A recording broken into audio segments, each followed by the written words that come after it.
Salut chez vous, bienvenue dans cette émission d'aujourd'hui, très chers téléspectateurs, vous qui entrez et me suivre de partout dans le monde. Bienvenue dans cette émission, d'ailleurs une rubrique très spéciale pour les artistes, une rubrique dénommée Interview Artiste. Aujourd'hui, je serai en train de recevoir pour vous aujourd'hui l'artiste musicien, mon invité Théos, avec qui rencontre un bon moment. Vous connaîtrez sa vie privée professionnelle, sa vie artistique. D'ailleurs, parce que c'est la première fois d'être ici sur notre plateau, bien sûr. Et ça sera en train de permettre pour vous de savoir sa vie artistique, comment il a commencé sa musique, c'était comment tout au départ. Et maintenant, il est en train de totaliser combien de jours. Et aujourd'hui, ça le donne déjà quoi artistiquement. Ça sera dans cette émission d'aujourd'hui. Je suis à sa présentation. Shadrack Bill, Guillaume, DJ Scott au Revolver un Poga actuellement. On est en train de m'appeler Fils de la Lumière. Il est derrière la caméra, il s'appelle Joël Kaguta, sous la production signée Rigel Tai. On est chez vous, chez nous, c'est chez vous. Et nous sommes maintenant sur le plateau, très chers téléspectateurs, et je serai en train de recevoir pour vous l'artiste prévu pour cet entretien d'aujourd'hui, cette interview artiste d'ailleurs, qui est la rubrique consacrée aux artistes.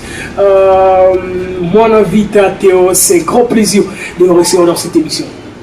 Ouais. C'est vraiment cool.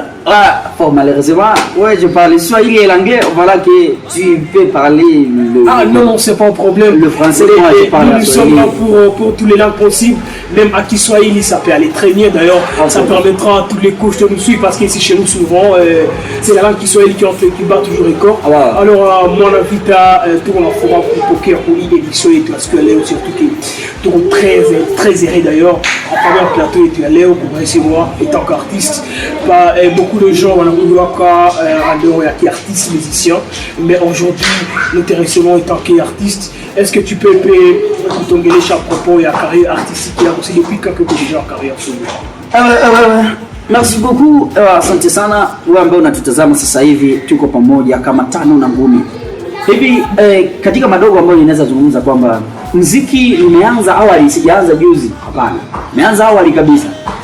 Na katika kuanza muziki wamoja wananifahamu kwamba nilikuwa ninafanya filamu, yani mimi ni mtu wa sinema, eti ninafanya tumetoboa mpaka nchi za kigeni, Tanzania, Nairobi, sijui tumefika Uganda, Rwanda, hata Somalia ndio hapo hivi kufika, yani ndio kabisa.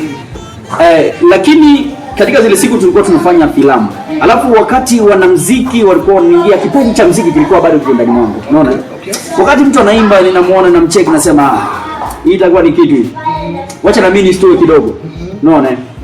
Kwa hiyo ni kama mwaka mmoja sasa hivi nimeanza kuimba. Umeanza mwaka mmoja, lakini kipaji kilikuwa kiko tu ndani hadi tumboni. Tumboni mwa mamangu nilikuwa inaita kipaji. Kabisa. Yes, ndugu zangu, hapo nampokea msanii ameniingiza kwa Kiswahili, unaona Kiswahili pia nachana kidogo hivi kama kawaida. Ameniingiza kwa Kiswahili na mimi pia nitaitaiti pia kufanya Swahili bora nini Tanzania. Yani msanii wangu imepita mwaka mmoja ile ukiwa kwenye music. Yes. Na umefanya song ngapi tayari? Katika mwaka mmoja nimefanya muziki 5. Kwa hiyo muziki 5 ninaweza sema moja iko YouTube. Hivi nyingine nakuja karibuni ambayo watu huwa wanakuja kuipokea karibuni, ambayo itakuwa na title ya Dada We. Wengine wanaweza sema hata we dada, hakuna shida. Lakini hii ndio title ambayo nakuja hapo hivi karibuni. Hapa karibuni kabisa. Na kupitia hiyo mwaka moja wewe umechukuliaje music zako, unaonaje, tofauti gani ambayo umepata leo kisha hiyo mwaka moja ambao uko kufanya music? Pamoja na washikaji wengine wanangu ambao tunafanya nao muziki ambao ninafahamu hapa Kutembo, wakati huo wanagusa muziki, wanasikia, wanaweka kwa sikio, wananiambia songa mbele bro, tuko nyuma yako. Wale ni wale akina Maya Santa hapo pale Ise, akina Obadi, Mr. Poa, wale wote Faba, yani mwana muziki wote Arsipe Romeo, wale wote wanasema ndugu yangu songa mbele. Maana wanakuta muziki wangu ni muziki ambao unaweza kupanua. Yani hapa kwetu tunaweza kugusa hata mitaa zote katika muziki. Kabisa vizuri sana Kabisa.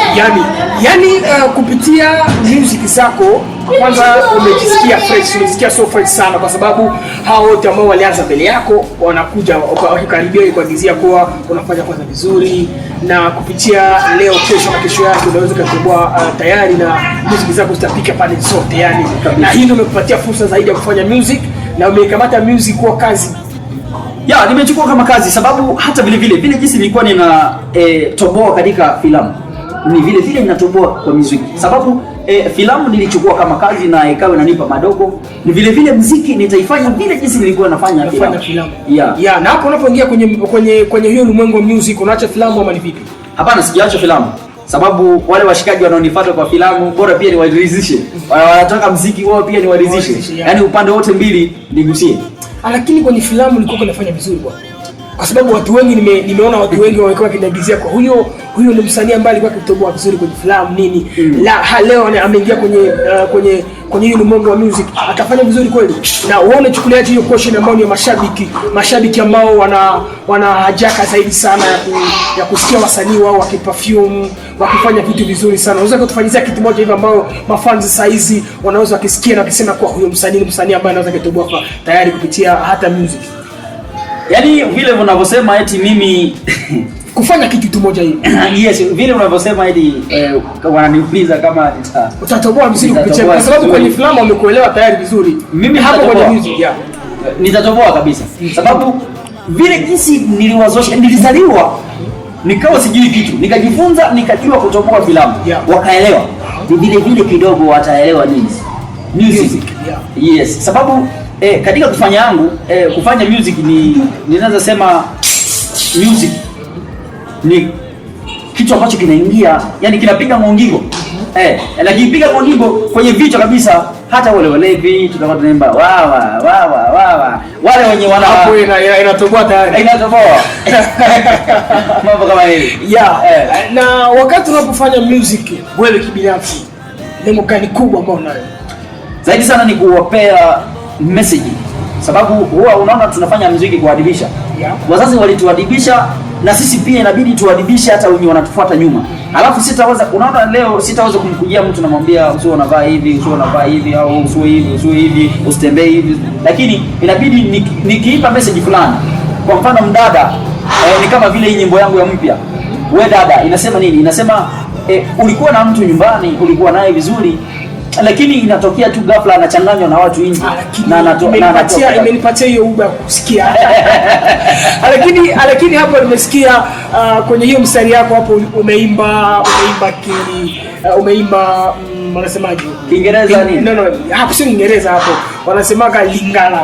Usilete ule koji zaidi. Wanasemaga Lingala. So unafanyaka pia Lingala, unaimbaka pia Lingala. Ama ni inspiration gani hapo kufanya wimbo Lingala? Inspiration za Lingala huwa mimi sijui Lingala sana ndugu zangu, sitawadanganya, lakini inspiration za Lingala kuna brother fulani wanamuita Argentine, mdogo wangu. Yani labda nitaweza nikiarifu watu kwa yeye pia ni anayefanya prod hiyo kipindi. Naweza sema vile. Yule mdogo wangu ndio ananiingizia kidogo Lingala. Sababu yeye hapo kwenye Lingala ni tayari kabisa. Ana kitu kimoja bwana. Yule blaza anachana. Yeye anachana kabisa. Lingala ni hatari, anaburuza hadi mwisho. Wewe msanii bwana. Ndugu zangu, acha niwagizia kwa hapo nampokea msanii, napokea hapo hivi msanii wangu ambaye unamsikiza vizuri. Unajua wakati unapopokea msanii ambaye alikuwa akifanya sinema, anafanya blog sana na umesikia blog zake kabisa za kisinema, hata kwenye music pia anazifanya. Imenipatia fursa kufanya kipindi bora, kipindi ambacho nyinyi mnapendelea kufuata zaidi na kukifurahia zaidi. Na huyu msanii wangu anaitwa Mwana Vita Teos. Hii ndio jina lake. Na hapo hivi tuko tukifanya kipindi kama kawaida na mko mkimsikiza kupitia maisha yake ya music. Ametuagizia kwa ameanza music zake imepita mwaka moja na ana song 5. Kuna moja ambayo kwenye channel yake ya YouTube na kuna pia song mpya ambayo inakuja hapo hivi karibuni. So mzee wangu, kupitia wasanii wote ambao umeshawaona hapo, msanii gani ndio ambaye ulimgusia sana kwa kuwa msanii ambaye alifanya vizuri sana kupitia katika ambayo umefanya kwenye music zako? Sitakani wadanganye, Obadia Omri ni mmoja kati ya wanamuziki niliwapenda sana na nikafanya naye collab inaitwa Sirina. Umefanya collab na Obadia Omri? Ndio hiyo kitu nakwambia iko YouTube. Okay. Ya hiyo muziki tumeimba na Obadia Omri, hata kama kwa video hakuonekana. Kwa sababu gani hakuonekana kwa video? Mimi naweza sema kwamba pengine mimi ninaweza kukwambia venye alikuwa ananiambia. Aliniambia kwamba hajakuwa tayari bado, iko naandaa, maana alikuwa na kikao cha familia. Wakati alimaliza kikao cha familia, umepita kama zilipita wiki moja hivi, naweza sema siku 7, akaniambia basi, I'm sorry brother, ninaenda zangu Bukavu. Na huko alipoenda Bukavu akatoka huko akatoboa mara moja Nairobi. So nikaona mara moja nifanye nini? Hii ndio ilifanya asikuwe kwenye video. Yaani alikuwa na program nyingi sana. Niliona iko na program nyingi. Yanatega hapo. Pia hapo yanatega kuja hapo. Lakini hiyo haizuii mimi na yeye kuzungumza. Tuna chat vizuri, tunabadilishana mambo madogo, yeye anaelewa tu. Mimi nifahamu yako imekuwa beef tayari kwa sababu unajua msanii kamkosea hivi, anaelewa tu kwa beef bwana. Hapana, sio beef, maana hata Joel Kaguta anajua kwamba mimi sinaga beef na mtu, anajua kwamba na hata wewe vile tangu zamani unajua kwamba mimi sina beef na mtu. Wewe simple bwana. Wewe simple sana. Yes, kupitia hiyo song yako mpya natoka tayari, inaitwa We Dada. Kitu gani unapofikiria kupitia promotion yako kwenye hii song? Ninajua wale wanamuziki mnanifuata pale, lakini naweza sema hivi, kila mtu ana plani zake. Labda plani zangu zitakuwa tofauti na za mwingine, na wala mimi nikiweka za kwangu hapa pengine mtakuja kuniibia. Sitaweza mambo yote wazi, lakini nitagusia sehemu yote. Sehemu yote hapo. Promotion zitagusa hata hospitali. Hata hospitali hapo ni tayari kabisa. We Dada song hapo inakuja karibuni. Na kisha We Dada kuna kitu gani hapo unafanya? Song ni 5. Wewe umetaarifa kwa song ni 5. Kuna maxi single ambapo utafanya ama songs zitakutoka tu moja moja? Mimi naweza sema zitatoka moja moja, au vile vile naweza sema zote zitakuja kwa ujumla, sababu zile zote ni plani. Wewe unataka kunipeleka kuenda kuniibia plani zangu? Hapana, mtu hatajua plani. Kama zitakuja moja moja watajua, kama zitakuja zote kwa ujumla watajua, hapana shida. Kwa ujumla. Yaani hapo nawekea plani sana. Yaani plani kama msanii bwana, hatuelewi kabisa plani zako, na labda kuna plani nyingine ambayo unafanya collab na wengine wasanii ambao labda wa hapa pembeni hapa. Sitaweza kuwatajia wale wa pembeni, sababu msije kuniibia labda pengine connection zangu, lakini sio kusema eti nimefanya collab tu na Obadi mwenyewe. Kuna pia mwanamuziki ananiingia sana, alikuwa kwa Superstar, alikuwa kwenye best of the best. Wapo. Na maana huyu anaitwa Ale Kambale. Huyu brother huyo. Ananiingia sana namna yake ya kuimba. Alafu ni plani zangu ziko katika, niko nafikiria vipi nitamjoin kusudi nifanye nini, niimbe na yeye. Maana yake kisha Obadi hapo hivyo kuna kufikiria namna gani kufanya collab na huyo msanii ambaye anaitwa Ale Kambale kabisa. Yes, vision nzuri sana, lazima tukubali kwa sababu ni mmoja wa wasanii pia ambao wanafanya siku hizi vizuri. Unashawasikia song zake, anaimba vizuri sana, ni msanii ambaye anajitafutisha vizuri. Yaani kabisa ni msanii bora sana. Yaani hiyo planning yako ya kisha collab, maana kwenye hizo song 5 kuna collab 2 ama kuna pengine collab ama kutabaki tu hizo collab 2? Mimi naamini kwamba kuna nyingine collab, yani kwa zile 5 kuna collab ambayo sasa nitapangilia sasa. Yaani nimekwambia nina nyimbo 5. Katika zile nyimbo 5 kuna moja ambayo ninataka Ale Kambale aigizie pia. Hapo safi sana. Question yetu ya mwisho lazima pia hakuna shida wewe unaweza tunaanza tukiongelea pia kupitia maisha yako. Umekuwa na mke ama uko single? Tatizo sio kusema. Hapo sana bwana. Bila kioma atalimaliza. Sio kumaliza bwana, nikuulizia tu. Wanaonijua na wasionifahamu, mimi sina mke lakini nina mtoto. Anaitwaje? Mtoto anaitwa Natalie. Mama yake yupo tu duniani, hajafariki bado. Yupo duniani. Yupo lakini hajafariki bado. Okay. Na kupitia hiyo maisha umechukuliaje? Maisha yenyewe nimechukulia mpito, maana yule mtoto nikimwona ninakumbuka tu mama yake. Yuko na wewe? Ninakaa naye nyumbani. Ninakaa naye nyumbani kabisa, akimisi bibi yake anaenda kumtazama. Akimisi baba yake mdogo anaenda kumtazama. Hata vile vile akimisi mama yake anaenda kumwona. Lakini anarudi nyumbani. Okay. Kati ya ugali na wali unapenda nini zaidi? Ugali na wali. Ndugu yangu blaza. Ugali na wali. Kwanza kupatia definition. Nini ugali, nini wali? Hapo safi sana. Ugali ni kitu kinafanywa na kitu kinaitwa muhogo. Unaona? Inatoshwa huko kisha inafanywa muhogo, muhogo inatoka shambani, inafanywa unga kisha inakuwa ugali. katika kuifanyia vile ina jina moja tu, ni ugali. Yaani ni muhogo kisha inabadilisha wakati imekuwa inapewa wengine jina ugali. Na ni ugali wakati mtu yaani wakati imeiva sasa. Lakini wali mimi nasema hiyo ni mane. Kama ulikuwa unasikia zile siku za zamani, Mungu alikuwa anashushia watu mane. Alikuwa anashushia watu. Hapo unamaanisha kwa unapenda wali. Okay, ugali. Katika chakula zote duniani ni chakula moja ambayo ina majina matatu.